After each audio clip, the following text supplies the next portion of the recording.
Should Canada recognize Palestine as a state? I think that the hostages should be returned, and we need to start with that. Thank you. Thank you. On parle de la Palestine. Là, on a l'Espagne, on a l'Irlande, on a la Norvège qui ont décidé de la reconnaître de façon unilatérale. Est-ce que le Canada devrait faire la même chose? C'est des choses qu'il faut qu'ils soient réfléchies. Je ne sais pas où le Canada est actuellement dans sa positionnement. Ça semble un peu incertain. Alors, on va voir comment est-ce que le Canada se positionne. Oui, y avez-vous réfléchi? Gouvernement, vous, personnellement, y avez-vous réfléchi? Pas vraiment. Pourquoi? Ben, disons que c'est un enjeu qui est majeur, mais je ne me suis pas arrêté parce que j'ai beaucoup d'autres enjeux actuellement là, dans ma circonscription comme telle. Mais effectivement, c'est un enjeu sur lequel il faut se pencher, c'est important. Comment ça se passe dans votre circonscription? Vous vous représentez, vous, hein, monsieur? OK. Merci. Vous avez une de vos concitoyennes ici? Do you think Canada should recognize Palestine as a state? Sorry, Do you think Canada should recognize Palestine as a state? No, I've commented on this already. I don't think unilateral declarations of statehood should be taking place right now. Could you elaborate on the why? Well, there are a couple of reasons. One is that it's important that a variety of different players who are involved in the implications of statehood are at the table. Unfortunately, right now, that isn't the case, both in regards to the leadership of Hamas or Prime Minister Netanyahu. The second is we have to remember Hamas on October 7th, through its vicious attack and murder of 1,400 Israelis, did so with an attempt to achieve an objective. It does not make sense for democracies around the world to be rewarding organizations listed as terrorist organizations in countries such as Canada with the realization of what they wanted to accomplish through the means of those attacks. So right now, everybody's focus should be on bringing peace and stability to the region. Unfortunately, there is an unwillingness on the part of the leadership in both of those organizations, but primarily Hamas, to want to come to the table to have those conversations. So once we get to a point, God willing, sooner rather than later, that stability can be brought to the region, at that point, it would be time to start having conversations about how we move towards statehood. Both organizations? Sorry, I used organizations. What I meant was the leadership of Hamas and the government of Israel. And do you think that MPs are largely unified on that front? Do you feel like there's a lot of diverging opinions here? There's always diverging opinions. It's Ottawa. Yeah, good point. On this particular issue, I know it's quite personal to some MPs. Do you think that you're having open dialogues about this issue? Absolutely. Yep. I mean, that's the biggest thing for me personally as an individual member of Parliament. As a Liberal MP, I'm blessed to be in a very diverse caucus that includes Muslims, Jews, Sikhs, Hindus, Christians. That allows for us to have productive and open conversations. I've written a lot about this, the importance of dialogue. I don't believe that a single member of Parliament or even a single government around the world has the ability to impact the way that this conflict is going to resolve itself. What we do have the ability to do is to work on what's happening domestically and focus on more peaceful dialogue, more open understanding. So I'm always going to be committed to that. And the NDP are calling for Canada to recognize that. Have you been speaking with the NDP? I haven't spoken with specific NDP members in relation to this. My conversations typically take place more within my own caucus and then certainly within the leadership of different religious groups within my community who are impacted through their diaspora communities in Winnipeg and across the country. But it's no secret I've disagreed with the foreign policy position of the New Democrats for some time. Where do you see Okay. Si tu veux, oui. Tu peux poser en français, je ne sais pas si je peux répondre en français. Répondre en anglais. Mais où est-ce que vous pensez que se situe le caucus sur un spectre de pour-contre reconnaître la Palestine comme un État immédiatement? À quelle proportion vous diriez qui est d'accord, laquelle n'est pas à peu près? Je sais pas. Parce qu'il y a eu des discussions, j'imagine, là-dessus, je veux dire. Oui, il y a toujours des discussions, mais j'ai aucune idée. J'ai pas pris un vote, je sais pas. Il y a certainement quelques députés dans notre caucus qui ont un point de vue différent, le point de vue que j'ai juste venu d'offrir ici, mais j'ai aucune idée où se trouve en termes de si c'est une majorité ou une minorité. OK? Merci. Thank you. D'abord, sur les demandes anticipées, est-ce que c'est le moment pour ceux qui souffrent de maladies dégénératives comme l'Alzheimer de décriminaliser tout ça, les demandes anticipées? Le Bloc vient tenir un point de presse là-dessus ce matin. Oui, bien sûr, on va regarder ce qu'ils veulent exactement, mais tout ce qui concerne l'aide médicale à mourir, vous savez que c'est un débat qui est très complexe, puis on a à voir.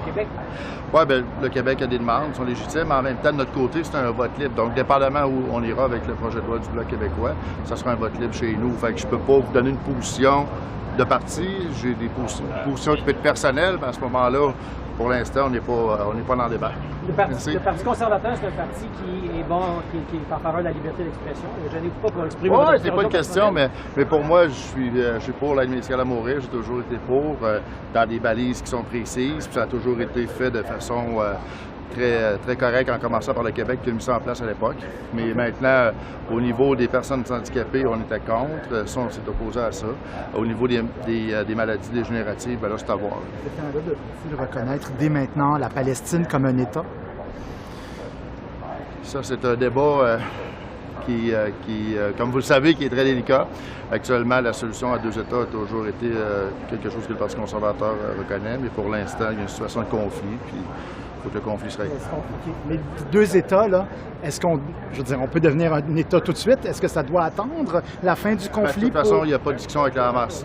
Pour nous, il n'y a aucunement question de parler de quoi que ce soit tant et aussi longtemps que le Hamas est en gouvernance de l'État. Est-ce que l'Irlande, l'Espagne et la Norvège font bonne route ou fausse route sur la reconnaissance d'un État palestinien de façon unilatérale? Je pense que l'État palestinien aurait dû être reconnu par le Canada depuis longtemps. Moi, je salue la décision de la Norvège, de l'Irlande et de l'Espagne. Il y avait déjà 140 pays dans le monde qui avaient reconnu l'État palestinien. Là, ça monte à 143. Vous savez, si on est sérieux puis on dit que la solution politique, c'est une solution en 2 États, il faut reconnaître les 2 États. Sinon, il n'y a pas de solution en 2 États. Si on a une solution, qu'on reconnaît une solution en 2 États, mais que le Hamas ne peut pas faire partie de l'équation, est-ce que ça, c'est raisonnable ou déraisonnable? Mais vous savez, je pense que le Hamas est reconnu comme une organisation terroriste. C'est pas sur ces bases-là qu'on veut construire la paix et la sécurité dans la région. On est bien conscient de ça. Mais pour ça, il faut redonner une légitimité et une crédibilité à l'autorité palestinienne qui a été sapée pendant des années par les actions du gouvernement extrémiste de Benjamin Netanyahou. Il faut revenir au processus d'Oslo et à cette espèce de processus multilatéral où on est capable d'avancer ensemble. Évidemment, il faut un cessez-le-feu puis arrêter des massacres à court terme, il faut de l'aide humanitaire, mais il faut aussi qu'il y ait une perspective politique. La reconnaissance d'un État palestinien, c'est cette perspective politique et l'espoir d'une paix durable dans les régions. Et encore en anglais. Just your thoughts on other countries recognizing Palestine as a state. Should Canada follow suit? I think that Canada should have recognized the state of Palestine many years ago. I think that if we are serious and we believe in a 2-state solution, we need to recognize 2 states, which is not the case now. So we applaud the decision of those European countries. Maybe more will come. So now it's 143 countries in the world recognizing the state of Palestine. And I think that Canada should join the movement. What is the holdup? Why don't you think Canada is joining? You know, ask the Liberals. I'm not answering for them.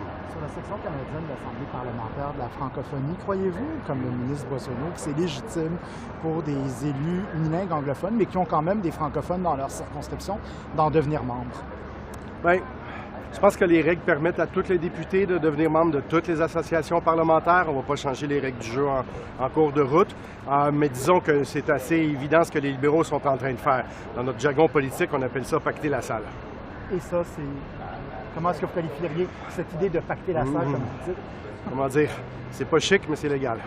Monsieur Boulris, sur l'aide médicale à mourir, le Bloc québécois va déposer un projet de loi pour permettre aux provinces d'aller de l'avant avec les demandes anticipées pour celles qui le veulent. Est-ce que c'est une voie de passage, selon vous, pour l'aide médicale à mourir, d'aller avec ce genre de démarche-là, que chaque province puisse aller de l'avant si elle le désire?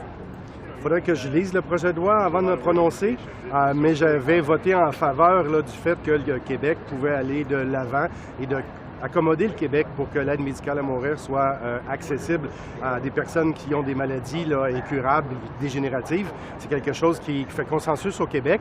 C'est peut-être une voie intéressante à étudier, mais avant de dire oui ou non, je vais lire le texte.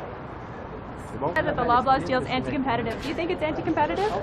Well, I mean, it's going to be for the Competition Bureau to look into that. That's what I said. The letter should be addressed to them, and certainly they will, as they always do. Now we give them new power to investigate, and it's going to be for them to make that determination. But certainly, I've seen the letter, and I know that I assume they're going to be sending that also to the Competition Bureau so that they can, make their proper analysis of it and decide what course of action they should be taking. Do you have any other response to the letter? Do you think it was fair? Well, like I said, listen, it's the position of Québécois in that, as you know, in terms of due process, you need to get the authorities' involvement so that they can look at that, assess the merit, and then decide on further course of action. Are there any timeline constraints?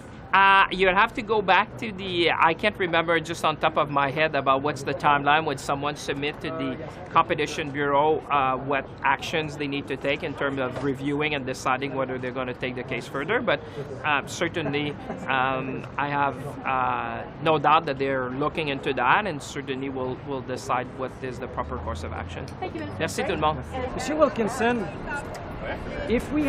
si on a un break sur la taxe sur l'essence cet été, comme le propose le gouvernement, le chef conservateur, est-ce que ça va vraiment faire économiser aux gens? Comme j'ai dit déjà hier, durant la période de questions, nous avons un rabais avec le prix sur la pollution. 8 sur 10 familles canadiennes reçoivent plus qu'ils payent. S'il veut avoir une coupe de taxes sur l'essence, il peut discuter avec le premier, comme Mme Smith, qui a augmenté l'essence de 13 cents par litre sans un rabais. C'est ça. Donc, vous trouvez que c'est pas une bonne idée? C'est pas une bonne idée pour le prix pour la pollution, parce que 8 sur 10 familles canadiennes reçoivent plus qu'ils payent. Et bien sûr, c'est les gens qui vivent abordable, avec pas beaucoup de monnaie, qui va perdre si on coupait le prix sur la pollution. Est-ce que des unilingues anglophones deviennent membres de l'Assemblée parlementaire de la francophonie? Est-ce qu'on est confortable à ce que des membres francophones deviennent membres de Canada-Angleterre ou du Commonwealth? Non, mais moi, je vous pose une question claire. Là. Vous êtes le président de l'Assemblée parlementaire de la francophonie. Tous les membres, on ne peut pas avoir des membres de 2/3 au Parlement. Il y a des membres qui sont anglophones, mais ils représentent des communautés francophones. Alors, je ne sais pas c'est qui est en train de vous spinner ça, mais moi, je poserais la question à eux. Est-ce qu'ils ont des membres francophones qui font partie d'une association qui ne parle pas français? Merci. Très vocal sur la question, vous en pensez? C'est complètement acceptable, c'était quelque chose de prévu et je crois qu'on bénéficie au Canada d'avoir un échange avec Israël. Merci.